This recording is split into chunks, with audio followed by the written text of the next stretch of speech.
تو جو ملک شام کی طرف راستہ جاتا تھا نا مدینے کا، اس راستے جانے لگے امیر المومنین حضرت ابو بکر صدیق، جاتے جا رہے ہیں، تھوڑی دیر گزری تو کچھ صحابہ نے کہا حضور آپ کدھر جا رہے ہیں؟ ہم بھی پیچھے پیچھے، کدھر جانا ہے؟ تو پلٹے تو رو پڑے، کہنے لگے ایک دفعہ نبی پاک صلی اللہ علیہ وسلم کئی دن کے بعد نظر نہیں آئے تھے، پھر حضور ادھر سے تشریف لائے، تو میرے دل میں خیال آیا شاید آج بھی حضور ادھر سے آ جائیں، تو میں چلا سب روگاں اندر روگ محمد جس کا نام بچھوڑا۔ کہا میں جب بہت علیل ہوئے نا حضرت صدیق اکبر، تو جناب عمر فاروق رضی اللہ تعالیٰ انہوں نے ایک طبیب بلایا ملک شام سے، کہ اسے دیکھو تو صحیح، روز بروز کمزور ہوتے جا رہے ہیں۔ تو طبیب دیکھ کے کہنے لگا مرض تو کوئی نہیں، لیکن ان کا دل بے چین ہے، ان کی روح پریشان ہے، یہ کسی سے بچھڑے ہوئے لگتے ہیں۔ تو حضرت عمر کہنے لگے صدیق کیا بات ہے یار، کس سے بچھڑے ہو؟ تو جناب ابو بکر نے آنکھ کھول کے دیکھا، فرمایا تجھے تو جیسے پتہ ہی نہیں، تمہیں تو جیسے خبر ہی نہیں۔ تو حضرت عمر بھی رو پڑے، بھائی محبت کی تو ٹوٹ کی، نبی پاک صلی اللہ علیہ وسلم کے ساتھ ان کی وفاؤں کا رشتہ رہا تو پھر حد درجے کا رہا، ہر چیز قربان کی۔ یہ جو لوگ سوچ سمجھ کے چلتے ہیں نا، وہ بیچارے اپنے ذائقے کھو بیٹھتے ہیں سارے۔ حضرت صدیق اکبر رضی اللہ تعالیٰ عنہ کی زندگی بتاتی ہے کہ حضور کی غلامی کرو تو کھل کے کرو، ڈٹ کے کرو، پھر جو بچا بچا کے رکھتے ہیں ان کے پاس کچھ بھی نہیں رہتا۔ خود محبوب پاک صلی اللہ علیہ وسلم نے فرمایا حضرت اسماء بنت ابی بکر صدیق سے، فرمایا رب کے رستے میں جب دے تو گن گن کے نہ دیا کر، ورنہ وہ بھی تجھے گن گن کے ہی دے گا، اور کوئی چیز بچا کے نہ رکھ، اس کے رستے میں بے حساب دے، وہ بھی تجھے بے حساب ہی عطا فرمائے گا۔ ہم محبت میں بھی کنجوسی کرتے ہیں، سوچ سمجھ کے تھوڑی سی، تو وہ کس طرح کی محبت ہے جس میں بندہ سوچ رہا ہے، غور کر رہا ہے، ارادہ کر رہا ہے، تیاری کر رہا ہے، دیکھ رہا ہے، پرکھ رہا ہے، وہ کیسے آگے بڑھے گا؟ غلامی تو غلامی ہوتی ہے، غلاموں کی سوچیں اپنی نہیں ہوتی، سوچیں بھی غلام ہوتی ہیں۔ غلام جو ہوتے ہیں وہ اپنے محبوب کی رضا کی طرف توجہ رکھتے ہیں، دائیں بائیں لوٹ کر پلٹ کر ان کا مزاج نہیں ہوتا۔ حضرت ابو بکر صدیق رضی اللہ تعالیٰ عنہ نے محبوب پاک سید عالم صلی اللہ علیہ وسلم کی غلامی کی، ہر لحاظ سے کی، ہر وقت کی، ہر طریقے سے کی۔ امت مسلمہ اگر غلامی کا طریقہ سیکھے گی تو جناب صدیق اکبر سے سیکھے گی۔ حضرت صدیق اکبر بتلائیں گے کہ محبوب کریم سید عالم صلی اللہ علیہ وسلم کی غلامی کس طرح کرنی ہے۔ جب رات تھی نا بدر کی، تو کافروں کا سب سے بڑا نشانہ یہ تھا کہ کسی طرح حضور کو شہید کیا جائے۔ وہ پورا فوکس کیے ہوئے تھے کہ نبی پاک صلی اللہ علیہ وسلم کو شہید کرنا، پوری توجہ تھی۔ تو صحابہ کہتے ہیں کہ ہم نے ارادہ کیا کہ حضور کے لیے علیحدہ سے خیمہ بنایا جائے، چھپر بنایا جائے۔ حضور کے لیے وہ ہم نے چھپر بنا دیا، محبوب اس کے اندر قیام کرنے لگے۔ اب خیال یہ تھا کہ یہاں ڈیوٹی کون کرے گا، ڈیوٹی کون کرے گا، یہاں کون ٹھہرے گا، یہاں یہ بڑے خطرے والی جگہ ہے، یہاں کون ٹھہرے گا؟ فرماتے ہیں جب گفتگو ہونے لگی تو جناب صدیق ایک بار فٹافٹ بولے، کہنے لگے تمہیں ضرورت کیا ہے انتخاب کرنے، میں جو ہوں، جب تک میں موجود ہوں کسی کافر کی جرت نہیں مصطفیٰ کے خیمے کی طرف بھی دیکھ سکے، طاقت ہی نہیں۔ وہ آگے بڑھ کے ان جگہوں کا انتخاب کرتے، اس طرف ان کی توجہ رہتی، میرے محبوب پاک علیہ الصلوۃ والسلام ان پر اعتماد کرتے۔ 17 نمازیں نبی پاک نے جناب صدیق اکبر کے پیچھے ادا فرمائی، 17 نماز۔ اور جناب ابو بکر کا بھی یہ حال تھا۔ آج تو باہر کھڑے ہو کے سلام پڑھو تو کچھ لوگ کہتے ہیں سلام آپ پڑھ لیں، کھڑے کیوں ہوتے ہیں؟ کھڑے ہونے سے دقت ہونے لگی۔ میں نے کہا چلو بیٹھ کے پڑھ لو بھائی، اگر اتنی سی بات سے ہی آپ کو دشواری ہے۔ حضرت صدیق اکبر رضی اللہ تعالیٰ عنہ نماز پڑھا رہے تھے، محبوب پاک سید عالم صلی اللہ علیہ وسلم تشریف لے آئے، حضور ایک صلح کے لیے گئے، فرمایا مجھے دیر ہو گئی تو کسی کو ابو بکر سے کہنا نماز پڑھا لے۔ تو کہتے ہیں حضور کو دیر ہو گئی، جناب بلال نے اقامت کہی تو حضرت صدیق اکبر مصلی پہ کھڑے ہو گئے. ابھی 2 ہی رکعتیں پڑی تھی کہ حضور تشریف لے آئے. جس جس صف سے حضور گزرتے رہے صحابہ رستہ چھوڑتے رہے. دوران نماز ہی محبوب پہلی صف کے قریب آئے تو جناب صدیق اکبر نے قدم پیچھے ہٹایا. عین نماز میں، عین نماز حضور نے فرمایا ابو بکر مکمل کرو نماز. پھر قدم ہٹایا، تیسری دفعہ پھر کہا، پھر قدم ہٹایا. جناب صدیق اکبر پیچھے ہٹ گئے. محبوب نے نماز مکمل کرائی اور فرمایا میں نے جب کہا تھا مکمل کراؤ تو کیوں نہیں کرائی؟ کیا خوبصورت انداز ہے. کہنے لگے یا رسول اللہ اب ابو قحافہ کے بیٹی کی اتنی ضرورت تو نہیں نا کہ مصطفیٰ کا امام ہی بن جائے، اتنی ضرورت تو نہیں نا. تو عزیز یاد رکھیں حضرت ابو بکر صدیق نے حضور کی تعظیم کی، نبی پاک کا ادب کیا. وہ جو لوگ کہتے ہیں نا زیادہ قریب رہنے سے محبت کم ہو جاتی ہے، حضرت صدیق اکبر نے اس فلسفے کو بھی غلط ثابت کر دیا. انہوں نے ثابت کیا ہے کہ محبت خالص ہونی چاہیے. کئی دفعہ بندہ جتنا قریب جاتا ہے محبت اتنی زیادہ بڑھتی جاتی ہے. شرط ہے کہ یہ خالص ہو، اس میں اخلاص ہو، تصنع نہ ہو، بناوٹ نہ ہو، ریاکاری نہ ہو، ملاوٹ نہ ہو اس کے اندر. ایک دن نبی پاک صلی اللہ علیہ وسلم حضرت ابو ہریرہ اور دیگر بیٹھے تھے تو محبوب علیہ السلام نے فرمایا بھئی ذرا نا وقفے سے ملا کرو، محبت بڑھتی ہے. وقفے سے ملا کرو. قدر کھو دیتا ہے یہ ہر روز کا آنا جانا، بڑی دلچسپ ہوتی ہیں بے ترتیب ملاقاتیں. تو کہا ذرا وقفے سے ملا کرو، محبت بڑھتی ہے. تو ٹھیک ہے یا رسول اللہ صلی اللہ علیہ وسلم. تو حضرت ابو بکر صدیق بھی ایک دن پورا نہ آئے. جب بات ہو رہی تھی وہ بھی بیٹھے ہوئے تھے مجمع میں، ایک دن پورا نہ آئے. اگلی صبح حضور نے پوچھا ابو بکر کہاں تھے؟ عرض کی حضور آپ نے ہی تو کہا تھا وقفے سے ملا کریں. فرمایا وہ دوسروں کے لیے کہا تھا، تیرے لیے نہیں کہا تھا. تو روز ملا کر، پابندی سے ملا کر، توجہ سے ملا کر. وہ تیرے لیے بات نہیں کہی، وہ کوئی اور ہے. جو قریب رہیں تو قدر کم ہوتی ہے. ابو بکر صدیق تو محبوب کے ساتھ مکے میں بھی ساتھ، بدر میں بھی، احد میں بھی، غار ثور میں بھی. اور دیکھیے 1400 سال ہونے کے ہیں وہ مزار میں بھی مصطفیٰ کے ساتھ ہی آرام کر رہے ہیں. تو وہاں بھی ساتھ ہے. پانی پرند سہیلیاں رنگا رنگ کڑے، اسی تے پریا اس دا جانیے جس دا توڑ چڑھے. تو وہ کم لوگ ہوتے ہیں، وہ لوگ زیادہ خوب نہیں ہوتے کہ جو قریب آئے تو قدر کم کر دی. حضرت ابو بکر صدیق نے فلسفہ بیان کیا ہے کہ پیار صحیح کرنا، یہ کوئی مطلب نہیں کہ قریب رہو گے تو قدر کم ہو جائے گی. محبت خالص کرنا. اللہ کے رسول صلی اللہ علیہ وسلم غار ثور میں موجود ہیں، ساتھ سیدنا صدیق اکبر رضی اللہ تعالیٰ. کفار جو گرفتار کرنے والے تھے، پیچھے لگے ہوئے تھے، وہ غار ثور کے دروازے تک آ گئے. جس طرح ڈاکٹر بول دیتا ہے، وہ کہہ دیتا ہے کہ اب جناب مشکل ہے، اگلے ہفتے آپ چلے جائیں گے. تو وہ جو کمزور لوگ ہیں انہوں نے اگلے ہفتے کیا جانا ہوتا ہے، وہ جب ڈاکٹر بتاتا ہے اسی وقت ہی فوت ہو جاتے ہیں. وہ کہتے ہیں اگلا ہفتہ تو لیٹ ہے، اسی وقت ہی سمیٹ لیتے ہیں سامان سفر. اور کچھ لوگ ایسے تھے، ڈاکٹر نے کہا کہ جناب آپ کی رپورٹس بتاتی ہیں کہ آپ بہت جلدی چلے جائیں گے. تو انہوں نے کہا جناب آپ جو کہہ رہے ہیں اپنے علم کے مطابق کہہ رہے ہیں، پر ہونا تو وہ ہے جو میرا رب کریم چاہے گا. یہ وہ جذبات ہیں جو ہمیں رسول کریم علیہ السلام نے عطا فرمائے. دیکھو حضرت ابو بکر صدیق رضی اللہ تعالیٰ عنہ کے ساتھ حضور غار ثور میں موجود ہے. کفار جو گرفتار کرنے والے ہیں وہ دروازے تک آ گئے، بالکل دروازے تک. جناب صدیق اکبر رضی اللہ تعالیٰ عنہ ان کو دیکھ کر تھوڑا سا گھبرائے، اپنے لیے نہیں، ذات مصطفیٰ کے لیے گھبرائے، کہیں حضور کو کوئی تکلیف نہ پہنچ جائے. تھوڑا گھبرائے، یا رسول اللہ وہ تو قریب آ گئے، اور اگر انہوں نے پیروں کی جانب جھک کر دیکھا تو وہ تو ہمیں دیکھ لیں گے. بالکل سرانے پہنچ گئے، یہ آ گئے، کھڑے ہو گئے، اور درمیان میں پردہ کیا ہے؟ مکڑی کا جالا. اور مکڑی کا جالا پھونک سے بھی اڑ جاتا ہے. تو مکڑی کا جالا بیچ میں، حضور وہ تو پہنچ گئے ذرا جھک کر کے دیکھیں گے تو وہ تو ہمیں پکڑ لیں گے۔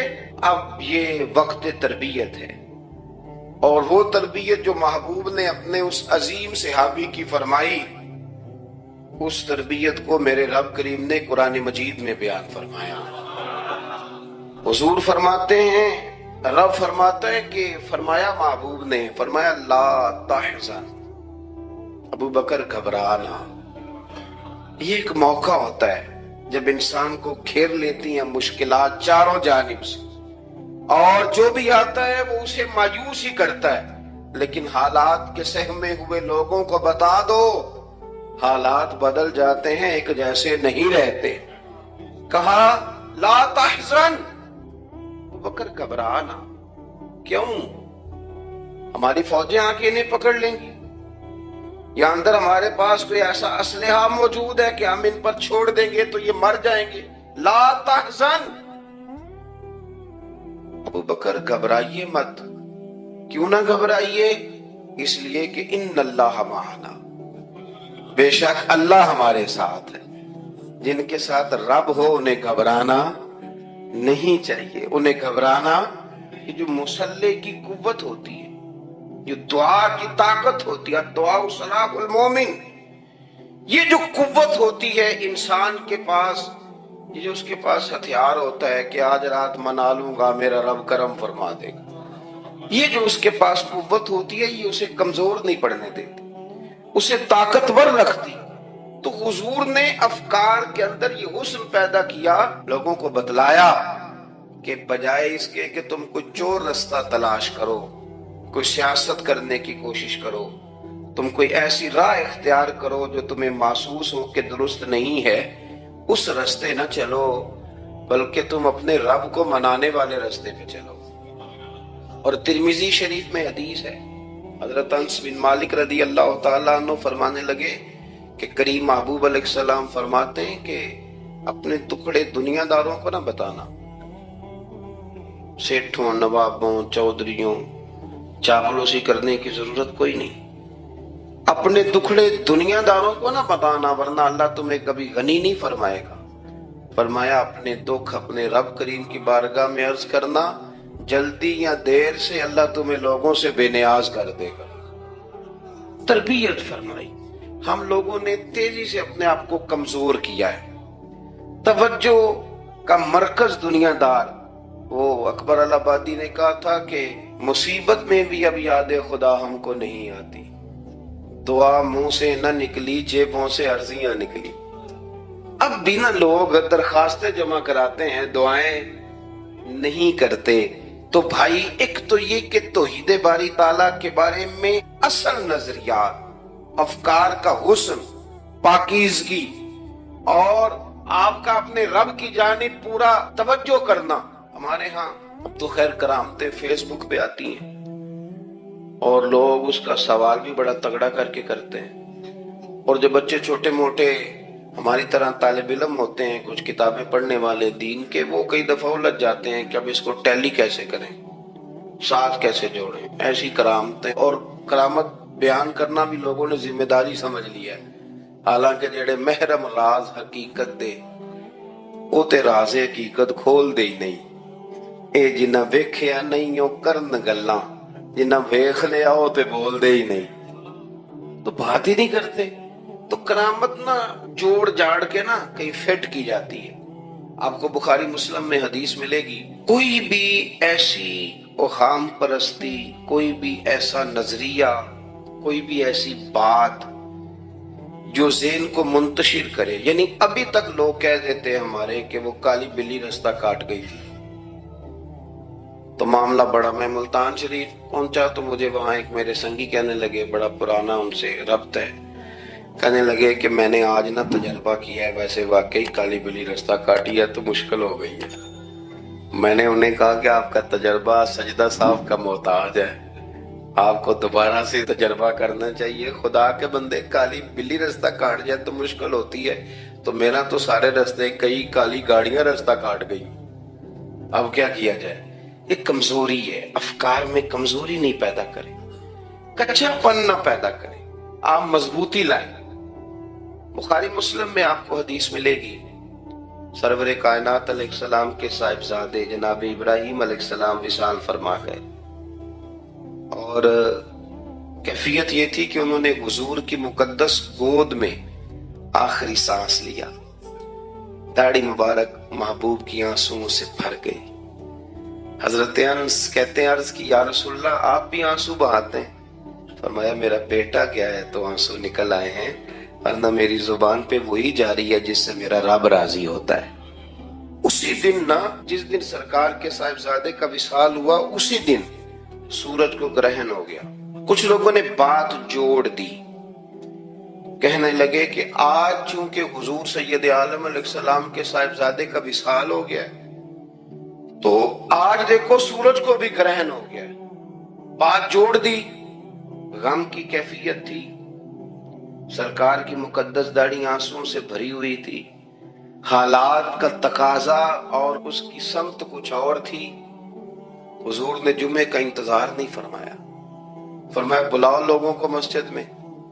لوگ جمع ہو گئے اور صحابہ فرماتے ہیں ہمارے خیال میں یہ تھا کہ یہ موقع نہیں تھا، آج نہ جہاد کے لیے حکم آنا ہے، کس مقصد کے لیے حضور نے طلب فرمایا، لیکن جب ہم گئے اتنا ضروری کام ہے نظریات کا صاف ہونا، اللہ کے محبوب نے لوگوں کو اسی دن بلا کے فرمایا لوگوں سنو، سورج اور چاند کو جب گرہن لگے تو استغفار پڑھا کرو، تسبیحات کیا کرو، نوافل ادا کیا کرو، اللہ کے حضور حاضر ہوا کرو۔ فرمایا یہ سورج اور چاند کو جب گرہن لگے تو یہ اللہ کی نشانیوں میں سے نشانی ہوتا ہے، کسی بندے کے دنیا سے جانے کا اس کے ساتھ کوئی تعلق نہیں۔ تم نے اپنے ذہن کو ٹھیک رکھنا، افکار کو ٹھیک رکھنا، کسی بھی قسم کی تم نے اوہام پرستی کا شکار نہیں، مضبوط رہیں، اٹھ باندھ کمر کیوں ڈرتا ہے، پھر دیکھ خدا کیا کرتا ہے۔ آپ مضبوط رہیں، جب مضبوط رہیں گے تو انشاءاللہ توانائی اللہ کی طرف سے عطا کر دی جائے گی۔ دوسری بات، نبی پاک صلی اللہ تعالی علیہ وسلم نے تمام انبیاء کرام علیہم السلام کے بارے میں لوگوں کے ذہنوں کی اصلاح کی۔ آپ کبھی قرآن حکیم کا مطالعہ فرمائیں، احادیث مبارکہ کو پڑھیں تو میرے محبوب کریم کی شان یہ ہے کہ حضور نہ انبیاء کی شانیں بیان کرتے ہیں۔ حضرت موسیٰ کلیم اللہ ہیں، کس نے ہمیں بتایا؟ قرآن و حدیث نے بتایا۔ شانیں بیان کی نبیوں کی، عظمتیں بیان کی۔ حضرت ابراہیم خلیل اللہ ہیں، یہ ہمیں قرآن نے بتایا، حضور نے بتایا، لیکن ساتھ ہمیں یہ بھی بتایا کہ ہیں یہ اللہ کے بندے، ہیں یہ اللہ کے رسول۔ نبی پاک صلی اللہ تعالی علیہ وسلم نے افکار اور نظریات انبیاء کے بارے میں لوگوں کے درست فرمائے۔ مجموع زوائد میں حضرت مولا علی شیر خدا رضی اللہ تعالیٰ عنہ کی حدیث مروی ہے، ایک بدو آ گیا حضور کی بارگاہ میں کچھ مانگنے کے لیے۔ مولا کائنات رضی اللہ تعالیٰ عنہ فرماتے ہیں سرکار جب کسی بات کا جواب نہ دینا چاہتے تھے تو خاموش ہو جاتے تھے، کچھ دیر خاموش رہتے تھے، اور حضور کا خاموش رہنا بھی ہمارے محدثین نے محفوظ کیا ہے۔ اقسام حدیث میں سے ایک حدیث ہے جسے حدیث تقریری کہا جاتا ہے، وہ حدیث ہے جس میں حضور خاموش رہے، کوئی کام کیا گیا تو سرکار خاموش رہے۔ حضرت مولا علی کہتے ہیں حضور نہ خاموش ہو گئے، لیکن چونکہ دیہاتی تھا، سادہ تھا، اس نے جب بار بار گفتگو چھیڑنا چاہی تو پھر حضور نے فرمایا چل پھر مانگ لے کیا مانگتا ہے، مانگ لے پھر کیا مانگتا ہے، کر سوال۔ دیہاتی تھا، سادہ آدمی تھا۔ مولا کائنات فرماتے ہیں ہمیں یوں لگا کہ اب نہ یہ آخرت اپنی سوار جائے گا، جنت کا سوال کرے گا، لیکن بڑا ہی سادہ تھا۔ مانگنے پہ بھی آیا تو کیا مانگا، کہنے لگا یا رسول اللہ صلی اللہ علیہ وسلم میں نے سفر کرنا ہے، مجھے ایک اونٹنی عطا کر دیتے۔ حضرت سلطان باہو سے کسی نے کہا کہ بڑے لوگ مرید ہوتے ہیں، تو فرمانے لگے رابطہ طالب کوئی نہیں ملیا، جو ملیا طالب زرد آؤ۔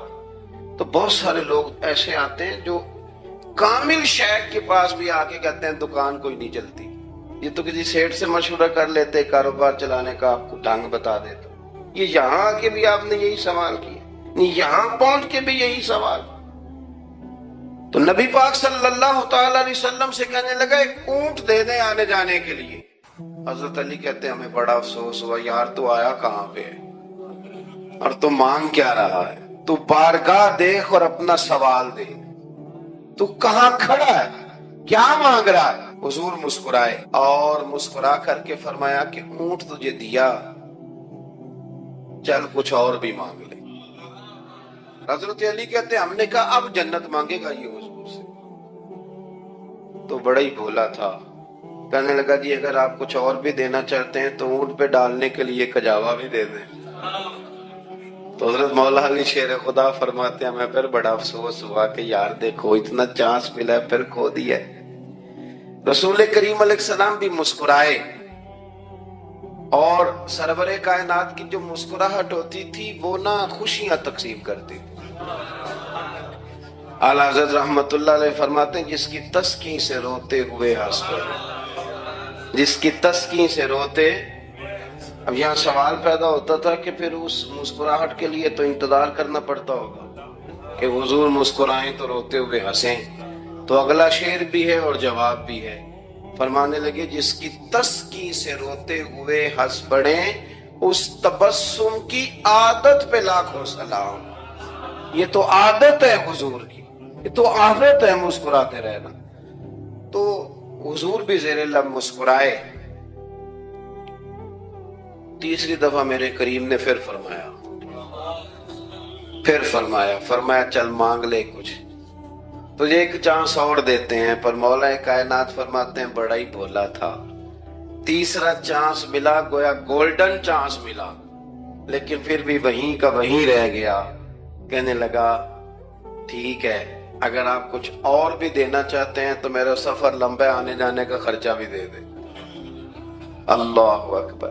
اب حضور عقائد کی بابت بتانے لگے کہ رسالت کے بارے میں، محبوب کے بارے میں عقیدہ کیسا ہونا چاہیے۔ تو حضور علیہ السلام فرمانے لگے تجھ سے تو وہ بنی اسرائیل کی بڑھیا ہی اچھی تھی۔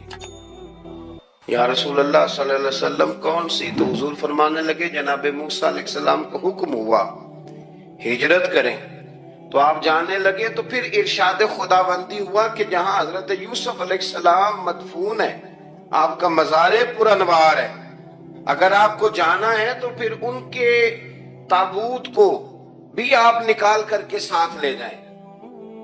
حضرت سیدنا موسیٰ علیہ السلام نے لوگوں سے پوچھا تمہیں پتہ ہے جناب یوسف کا مزار کہاں ہے؟ کسی کو نہیں پتا، ایک بوڑھی اماں ہے ضعیف العمر، اس کو خبر ہے۔ حضرت موسیٰ علیہ السلام نے اس سے کہا اماں تو بتائے گی کہ حضرت یوسف کا مزار کہاں ہے؟ تو کہنے لگی بتاؤں گی پر مفت نہیں بتاؤں گی۔ یہ حضور بیان کر رہے ہیں بتاؤں گی پر فری میں نہیں بتاؤں گی، میں نا مفت تھوڑی بتاؤں گی۔ فرمایا چل تو اپنی قیمت بتانے کی۔ تو کہنے لگی میں اس شرط پہ جناب یوسف کے مزار کا پتہ بتاؤں گی کہ آپ مجھے جنت میں وہ والا گھر دیں گے جس کے پڑوسی جناب موسیٰ علیہ السلام ہو۔ آپ کے پڑوس میں گھر چاہیے، تجھ سے تجھی کو مانگ کے میں نے مانگ لی ساری کائنات، وہ والا مکان چاہیے جس کے پڑوسی آپ ہوں۔ تو حضرت موسیٰ کلیم فرمانے لگے اماں چل جنت مانگ، تو نبیوں کے قریب مکان مانگ رہی ہے، وہ تو بڑا اونچا درجہ ہوگا، تم بڑی دور پہنچ گئی، اتنی بڑی سوسائٹی میں پلاٹ مانگ لیے، وہاں پہنچ گئی۔ تو بوڑھی کہنے لگی ٹھیک ہے پھر اگر یہ معاملہ ہے تو پھر ختم ہو گئی بات، اگر آپ نہیں بتاتے تو جائے میں بھی نہیں پتا بتاتی۔ وہ اڑ گئی، ٹھہر گئی، اور اڑی بھی کس طرح؟ یہ بھی میرے اللہ کی توفیق، میری طلب بھی تو تیرے کرم کا صدقہ ہے، میری طلب بھی تو تیرے کرم کا صدقہ ہے، یہ پاؤں اٹھتے نہیں بلکہ یہ اٹھائے جاتے ہیں۔ تو وہ کہنے لگی میں نہیں پھر بتاتی، آپ کسی اور سے پوچھ لیں۔ جناب موسیٰ خاموش ہوئے تو ارشاد خداوندی ہوا کلیم اپنے پڑوس میں مکان دینے کا وعدہ آپ کر لیں اور مکان انہیں میں عطا کر دوں گا۔ تو حضور سید عالم صلی اللہ تعالی علیہ وسلم نے اس بدو کی موجودگی میں تربیت فرمائی صحابہ کی، یہ چیزیں بھی حضور نے عطا فرمائی۔ لیکن جب تمہیں کہا جائے مانگو تو پھر یہ کریم رسول کا دروازہ ہے، مانگیں گے مانگے جائیں گے اور منہ مانگی پائیں گے۔ سرکار میں نہ لا ہے نہ حاجت اگر کی، تو افکار کا حسن، نظریات کی پاکیزگی۔ ہمارے ہاں نا آج کل جو ہمیں لیکچر دیے جاتے ہیں نا، بالخصوص جو طلباء سائنس پڑھتے ہیں، تو وہ جب سوالات اٹھاتے ہیں تو اس میں کچھ ایسی چیزیں بھی آتی ہیں۔ یہ ابھی کورونا کے حالات جب پچھلے دنوں چل رہے تھے تو اس وقت دو تین قسم کے لوگ ہوئے۔ ایک تو وہ ہوتے ہیں جو بالکل ہی ڈرتے، کہتے ہیں چھوڑو جو ہوگا دیکھا جائے گا، اور ایک وہ ہوتے ہیں جو اتنا ڈرتے ہیں کہ بیچارے اپنے سائے سے بھی ڈرنے لگ جاتے ہیں۔ تو یہ دونوں باتیں جو ہیں یہ درست نہیں ہیں۔ درست کیا ہے کہ آپ احتیاط بھی کریں گے پر بھروسہ اپنے رب کریم کی ذات پر کریں گے، بھروسہ اللہ۔ تو لوگوں کو ڈرایا جاتا ہے اور جو خوف پھیلایا جاتا ہے ہمارے ہاں وہ بڑا عجیب قسم کا انداز ہے۔ قبر کو کھڑکی کوئی نہیں ہوتی، دروازہ کوئی نہیں ہوتا، آکسیجن کیسے جائے گی؟ یا آپ کبھی ٹویٹر پر مختلف بڑے لوگوں کے پیغامات دیکھیں تو موت کے بارے میں جب وہ چیزیں شیئر کرتے ہیں تو عجیب سا رنگ اس کا محسوس ہوتا ہے کہ اللہ جانے یہ بیچارہ کہاں کھڑا ہو گیا۔ اور خوف، اور لوگ اس کا ذہن بنا کے ڈرتے ہیں۔ ڈرنا چاہیے، ضرور ڈرنا چاہیے، لیکن ایک بات یاد رکھیں، حضرت مولا علی فرمایا کرتے تھے کہ ڈرنا تو اپنے اعمال سے چاہیے اور ان کو درست کرنا چاہیے۔ ڈرنا تو اس چیز سے چاہیے کہ کیا ہم نے وہ راستہ اختیار کیا ہے جو قبر کو بالکل تنگ کر دے گا، جو جہنم کے گڑھوں میں سے گڑھا بنا دے گا؟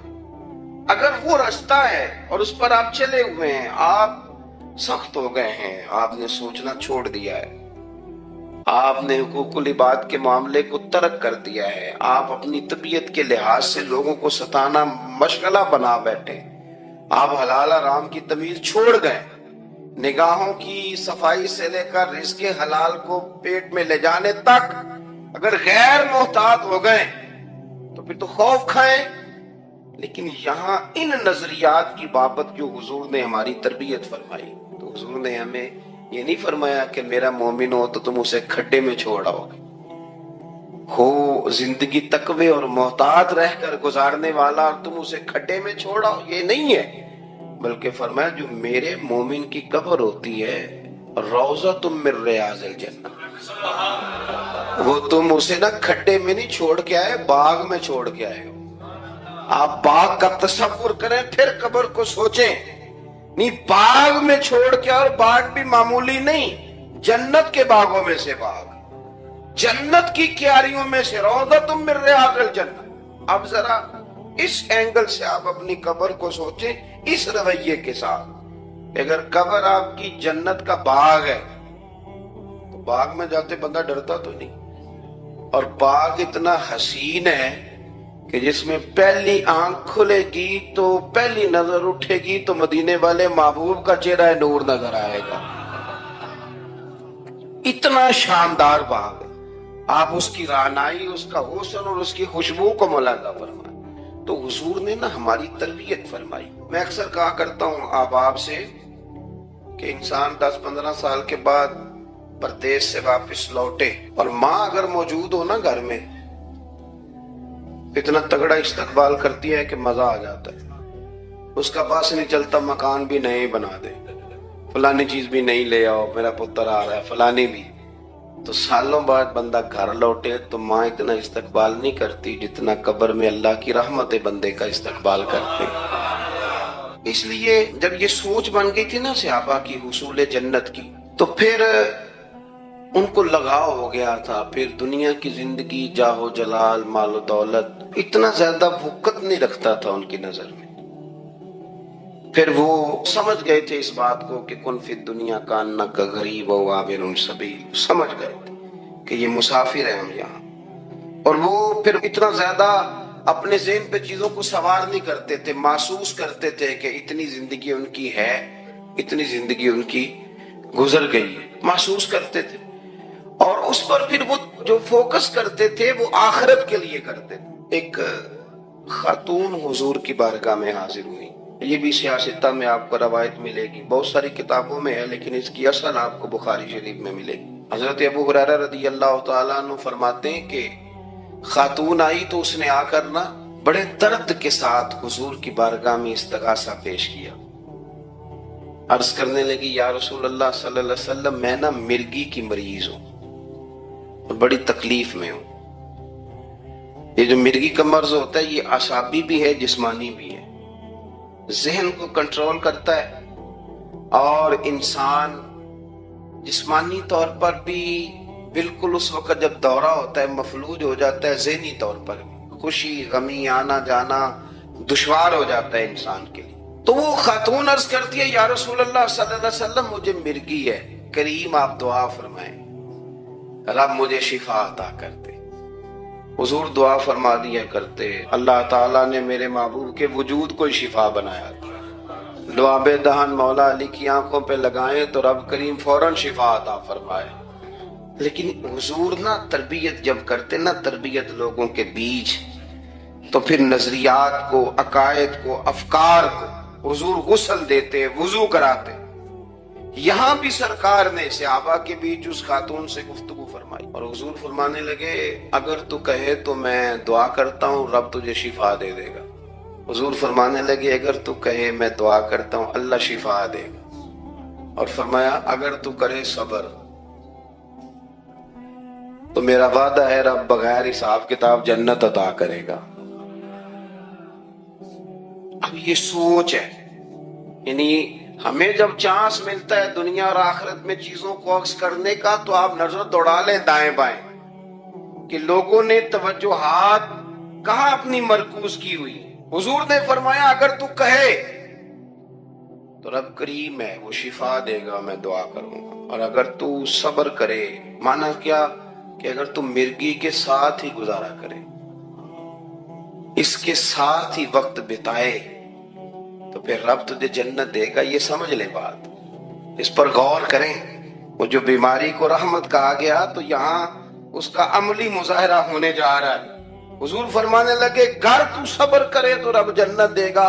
صحابہ کہتے ہیں اس بوڑھی نے 1 منٹ نہیں لگایا سوچنے کے لیے، فوراً عرض کرنے لگی، گویا عرض کرتی ہے حضور تھوڑی سی تو زندگی ہے، میں مرگی کے ساتھ ہی گزارا کر لوں گی، آپ دعا کریں رب مجھے جنت عطا کر دے، میرے لیے جنت کی دعا کر دے۔ تو صحابہ فرماتے حضور نے دعا کر دی، گویا وعدہ ہو گیا جنت کا۔ وہ عرض کرتی ہے یا رسول اللہ صلی اللہ علیہ وسلم جب مرگی ہوتی ہے تو میرے وجود سے کپڑا ہٹ جاتا ہے، ستر کا مسئلہ بنتا ہے، اس کے لیے آپ ضرور اللہ کے حضور عرض کریں۔ تو سرکار نے دعا کر دی۔ صحابہ فرماتے ہیں کہ وہ دیر تک موجود رہیں، دیر تک، حضرت عثمان غنی کے زمانہ مبارکہ تھا وہ بوڑھی موجود رہیں۔ جب بھی انہیں مرگی ہوتی تھی کپڑا اپنی جگہ پہ موجود رہتا تھا، اور جب ہم سے کوئی کسی جنتی کو دیکھنے کا سوال کرتا تھا تو ہم کہتے تھے اس بوڑھی کو دیکھ لو، اسے دنیا میں ہی حضور نے جنت کی بشارت عطا فرما۔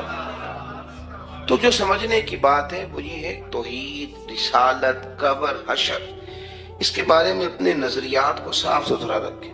وقت تیزی سے بیت رہا ہے، وقت جو اپنی اس کی سپیڈ ہے اس کے ساتھ وہ گزر رہا، قریب ہوتے جا رہے ہیں لوگ قبر کے، آخرت کے۔ کرنے کا کام یہ ہے کہ ہمارے نظریات وہ ہوں جو ہمیں رسول کریم نے عطا فرمائے۔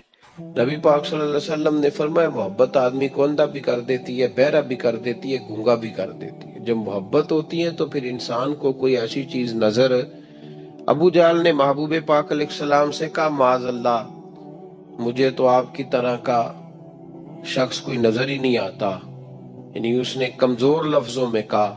حضرت صدیق اکبر حضور کے سامنے کھڑے ہوئے تو کہنے لگے محبوب تیرے جیسا حسین نظر کوئی نہیں آتا۔ اب اس کے پاس چونکہ بغض تھا تو اپنے لفظوں میں بات کر رہا تھا، اس کی جو دل کی بات تھی وہ الفاظ بن کے آ چکی تھی۔ حضرت صدیق اکبر کے دل میں محبت تھی تو وہ اپنے لفظوں میں بات کر رہے، اپنے جملوں میں اس کا اظہار کر رہے۔ یاد رکھیے گا انہوں نے اس طرح محبت کی جس طرح محبت کرنے کا حق ہوتا، یعنی ہر چیز ہی، مال بھی دے دیا، اولاد بھی دے دی، سارے بچے نبی پاک کی غلامی پہ لگا دی،